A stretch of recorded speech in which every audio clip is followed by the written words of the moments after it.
Hi പ്രിയമുള്ള സുഹൃത്തുക്കളെ, ഇസ്രായേലിൽ നിന്ന് തേക്കടി കാണാനെത്തിയ വിനോദസഞ്ചാരികളെ അപമാനിച്ച കാശ്മീരി കടയുടമകൾ മുമ്പും വിവാദങ്ങളിൽ കുടുങ്ങിയ ആളുകളായിരുന്നു. ഇസ്രായേലികളെന്ന് കണ്ടതും കാക്കായ്ക്ക് കാശ്മീരിലെ പാകിസ്ഥാൻ വികാരം അങ്ങടാണ് പൊട്ടി. കാരണം ഇസ്രായേലികളെ കണ്ടാലുടനെ ഹമാസുകാര് പോലും ചെയ്യാൻ മടിക്കുന്ന രൂപത്തിൽ പപ്പടം പോലെ അങ്ങ് ഇടിച്ച് പൊടിക്കാനുള്ള ഒരു ഒരു ഒരു ഒരു വൈകാരികതയുമായിട്ടാണ് കാക്ക ഓടിയെടുത്തത്. പക്ഷേ എന്ത് ചെയ്യാനാ, കാക്കയുടെ ഒരടവും അവിടെ നടന്നില്ല. കരകൗശല വസ്തുക്കൾ വിൽക്കുന്ന കാശ്മീർ സ്വദേശികളുടെ കടയിൽ നിന്നാണ് ഇസ്രായേലുകാരെ കാക്ക ഇറക്കി വിട്ടത്. ഈ കടയുടമകൾ കടയിലെത്തുന്ന ആളുകളോട് രാജ്യം ചോദിക്കുന്നത് പതിവാണ്. ഇതിന്റെ പേരിൽ മുമ്പും വിവാദങ്ങൾ ഉണ്ടായിട്ടുണ്ട് ഇവർക്കെതിരെ.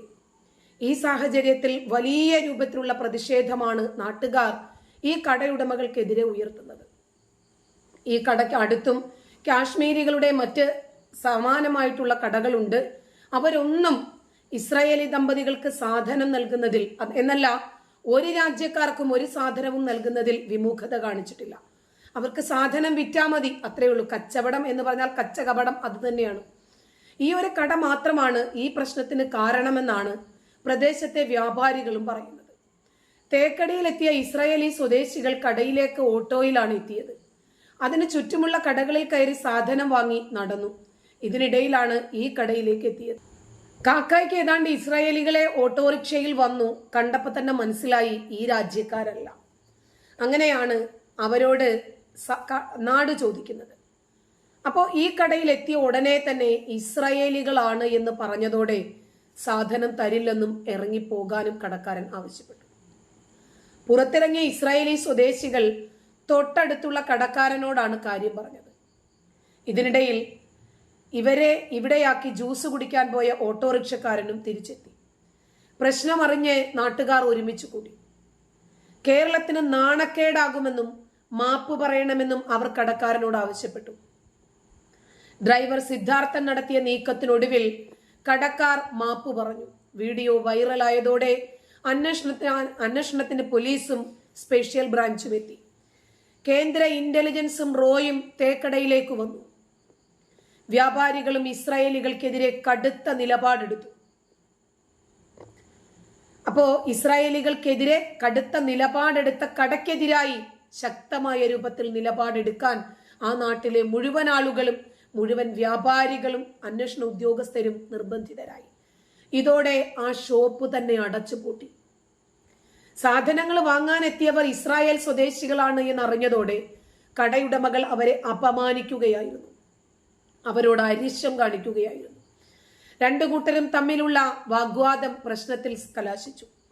സമീപത്തുള്ള മറ്റ് കടയുടമകളും ഇടപെട്ടു. അതോടുകൂടിയാണ് ഇസ്രായേൽ സഞ്ചാരികളോടെ കാശ്മീർ മാപ്പ് പറയാൻ നിർബന്ധിതരായത്. അങ്ങനെ പ്രശ്നം അവസാനിപ്പിക്കാൻ തീരുമാനിച്ചെങ്കിലും ശരിയായ പ്രശ്നം അവിടെ തുടങ്ങുകയായിരുന്നു. റോ വന്നു, IB വന്നു. അങ്ങനെ കേന്ദ്ര ഇന്റലിജൻസ് ഒക്കെ എത്തിയിട്ട് എന്തുകൊണ്ടാണ് ഇസ്രായേലികളോട് ഇത്രയും മോശമായ രൂപത്തിൽ പകയോടുകൂടി പെരുമാറാൻ ഈ കാശ്മീരികൾക്ക് പ്രചോദനമായത് എന്നതായിരുന്നു അവർക്ക് അറിയേണ്ടിയിരുന്നത്. ഓട്ടോ ഡ്രൈവർ ഇക്കാര്യത്തിൽ ഉറച്ച നിലപാട് സ്വീകരിച്ചു. സാധനം വാങ്ങാൻ ഇസ്രായേലികൾ കടയിൽ കയറി. അതിനുശേഷം അവരെ ഇറക്കി വിടുകയാണ് അയാൾ ചെയ്തത്. ഇയാൾ ഓട്ടോക്കാരൻ അടുത്ത കടയിൽ കൂട്ടുകാരനോടൊപ്പം ജ്യൂസ് കുടിക്കാൻ പോയ തക്കത്തിനാണ്. അതിനുശേഷം അയാൾ മടങ്ങിയെത്തിയപ്പോഴാണ് ഈ വിവരങ്ങളൊക്കെ അറിയുന്നത്. ഉടൻ തന്നെ ശക്തമായി ഇടപെട്ടു. ആ ഇസ്രായേലികൾക്കും പ്രശ്നം വഷളാക്കാൻ ആഗ്രഹമുണ്ടായിരുന്നില്ല. പ്രശ്നങ്ങളില്ലാതെ എല്ലാം പരിഹരിക്കണം എന്ന നിലപാടാണ് ആ വിദ്യാസമ്പന്നരായ, വിവരമുള്ള, സാംസ്കാരിക സമ്പന്നരായിട്ടുള്ള അവർ എടുത്ത തീരുമാനം. ഓട്ടോ ഡ്രൈവർ തന്നെ മാധ്യമപ്രവർത്തകരോട് പറഞ്ഞു, ഇതൊരു പ്രശ്നമാക്കണ്ട എന്ന്. ആദ്യമേ ഉറച്ച നിലപാടുണ്ടായിരുന്നത് ഇസ്രായേലികൾക്ക് തന്നെയായിരുന്നു. ഈ പ്രശ്നത്തിന്റെ വീഡിയോ അതിവേഗം വൈറലായി. നയതന്ത്ര തലത്തിൽ ശക്തമായിട്ടുള്ള ഇടപെടലുകൾ നടന്നു. കേന്ദ്ര ഇന്റലിജൻസുകളും ഏജൻസികളും ഒക്കെ ഇവരുടെ ഈ മതതീവ്രതയെ തിരിച്ചറിഞ്ഞു. അതുകൊണ്ടാണ് വിവരശേഖരണത്തിന് IBയും റോയും പാഞ്ഞെത്തിയത്. നിലവിൽ പ്രശ്നമൊന്നുമില്ല എന്നവർ മനസ്സിലാക്കിയിട്ടുണ്ട്. കട നടത്തിപ്പുകാരുടെ ചരിത്രവും പശ്ചാത്തലവും എല്ലാം IBയും റോയും ശേഖരിക്കും. ഇതിനു മുമ്പ് എങ്ങാനും ഇത്തരത്തിൽ രാജ്യവിരുദ്ധത എന്തെങ്കിലും ഇവരുടെ ഭാഗത്ത് നിന്നുണ്ടായിട്ടുണ്ടോ? ഇവരുടെ അക്കൗണ്ടുകളടക്കം പരിശോധിക്കാനാണ് IB-യുടെ തീരുമാനം. പോലീസിലെ രഹസ്യാന്വേഷണ വിഭാഗവും അന്വേഷണം നടത്തുന്നുണ്ട്. ഇസ്രായേൽ എംബസിയും ഈ വിവാദം ശ്രദ്ധിച്ചിട്ടുണ്ട്. നിലവിൽ അവർ ഒരു തരത്തിലും ഇടപെട്ടിട്ടില്ലെങ്കിൽ പോലും നാട്ടുകാരുടെ പിന്തുണ കിട്ടിയതിൽ ഇസ്രായേലി ദമ്പതികളും സന്തുഷ്ടരാണ്. കേരളത്തിൽ വിനോദസഞ്ചാര ലക്ഷ്യത്തോടുകൂടിയാണ് ഈ ദമ്പതികൾ എത്തിയത് എന്ന് പോലീസും തിരിച്ചറിഞ്ഞിട്ടുണ്ട്. ടൂറിസം വകുപ്പും വിവാദത്തെ ഗൗരവപൂർവ്വം എടുത്തു. ഇസ്രായേൽ പൗരന്മാരായതുകൊണ്ട് വിനോദസഞ്ചാരികളെ ഇറക്കി വിട്ടു എന്ന് മനസ്സിലാക്കിയതിനെ തുടർന്ന് സമീപത്തുള്ള കടക്കാർ വളരെ ജാഗ്രതയോടുകൂടി ഇടപെടുകയായിരുന്നു.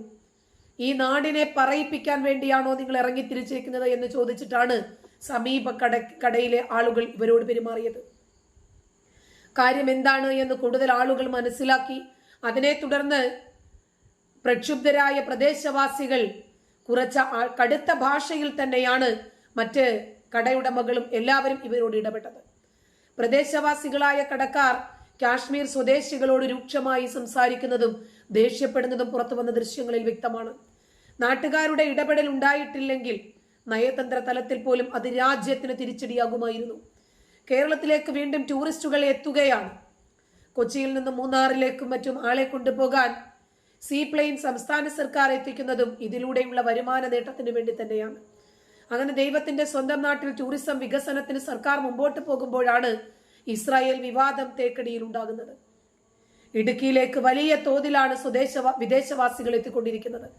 വിദേശ സഞ്ചാരികളെ കാത്തിരിക്കുന്ന കേരളത്തിന് ഒരു തിരിച്ചടി ഉണ്ടാക്കാൻ ഒരാളെയും അനുവദിക്കില്ല എന്ന നിലപാടിലാണ് പോലീസും IB-യും കേന്ദ്ര ഇന്റലിജൻസും ഒക്കെ ഉറച്ചു നിൽക്കുന്നത്. സർവോപരി നാട്ടുകാരും ഈ ഒഴുക്കിനെ പോലും ഒരു വിവാദം ബാധിക്കുമായിരുന്നു. എന്നാൽ ചിലരുടെ സമചിത്തത കാര്യങ്ങളെ ദോഷത്തിലേക്ക് കൊണ്ടുപോയില്ല. അവരാണ് അഭിനന്ദനം അർഹിക്കുന്നത്.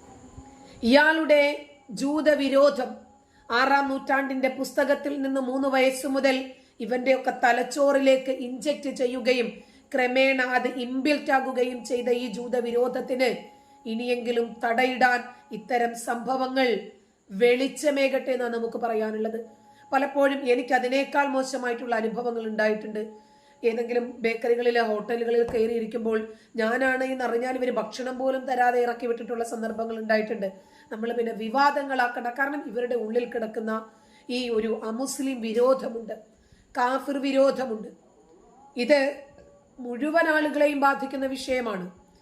വേറെ ഏതെങ്കിലും രാജ്യത്ത് നിന്നൊരാൾ നമ്മുടെ രാജ്യത്തേക്ക് വരുമ്പോൾ അവരെ ഹൃദ്യമായി സ്വീകരിക്കേണ്ടതിന് പകരം, അവരുടെ സംസ്കാരത്തെ ഉൾക്കൊള്ളേണ്ടതിന് പകരം നമ്മളുടെ മത പ്രീണനം, നമ്മളുടെ മതം അവരിലേക്ക് കുത്തിവെക്കാൻ ശ്രമിക്കേണ്ട ഒരു കാര്യവുമില്ല. ഇന്ന് നമ്മുടെ മാലിദ്വീപ് അനുഭവിച്ചു കൊണ്ടിരിക്കുവാണ് മുഹമ്മദ് മൊയ്സുവിന്റെ ഇന്ത്യ വിരുദ്ധത. ഒരൊറ്റ വിദേശികൾ പോലും മാലിയിലേക്ക് കടക്കാതെയായി. എല്ലാ വിദേശികളെയും ലക്ഷദ്വീപിലേക്കാണ് നരേന്ദ്രമോദി ക്ഷണിച്ചിരിക്കുന്നത്. അപ്പോൾ ഇത് 2 രാജ്യത്തിന്റെയും സുദൃഢമായ ബന്ധത്തെ പോലും സാരമായി ബാധിക്കാവുന്ന ഒരു വിഷയമാണ്. ഇസ്രായേലി ദമ്പതികളെ അപമാനിക്കുകയും ആക്ഷേപിക്കുകയും അവർക്ക് സാധനം കൊടുക്കില്ല എന്ന് പറഞ്ഞ് കടയിൽ നിന്ന് തള്ളിയിറക്കുകയും ചെയ്തപ്പോൾ ഇത് അത്രമാത്രം ചെറിയ വിഷയമാണെന്ന് വിചാരിച്ചോ? മുമ്പൊരിക്കല് ഇവിടെ ഒരു ജ്വല്ലറി തുടങ്ങി. ആ ജ്വല്ലറി ഉടമ പറഞ്ഞു, ഇവിടെ ഹിന്ദുക്കൾക്കും ക്രിസ്ത്യാനികൾക്കും പറ്റുന്ന സ്വർണമില്ല, കാഫിറുകളുടെ കച്ചവടം എനിക്ക് വേണ്ട, എനിക്ക് മുസ്ലിങ്ങളുടെ വിശ്വാസികളുടെ കച്ചവടം മാത്രം മതി, അവർക്ക് അനുകൂലമായിട്ടുള്ള അവരുടെ അഭിരുചിക്കിണങ്ങിയ ഫാഷൻസ് മാത്രമേ എന്റെ കടകളിലുള്ളൂ. ഇത്തരം മതവർഗീയ വിരോധികളെ ഉണ്ടല്ലോ, ഈ വിരോധികളെ, അന്യമത വിരുദ്ധരെ ഉണ്ടല്ലോ, ഇവർ രാജ്യദ്രോഹികളാണ്. നമ്മുടെ നാട് നാനാത്വത്തിൽ ഏകത്വം പിന്തുടരുന്ന നാടാണ്. അതിന് വിരുദ്ധമായിട്ടുള്ള ഒരു സമീപനം സ്വീകരിക്കുന്ന ഇത്തരക്കാർക്കെതിരെ ശക്തമായിട്ടുള്ള നടപടിയെടുക്കാൻ കേന്ദ്ര സർക്കാർ തന്നെ ഈ വിഷയത്തിൽ മുൻകൈയെടുത്തതിൽ അഭിനന്ദനങ്ങൾ, സന്തോഷം.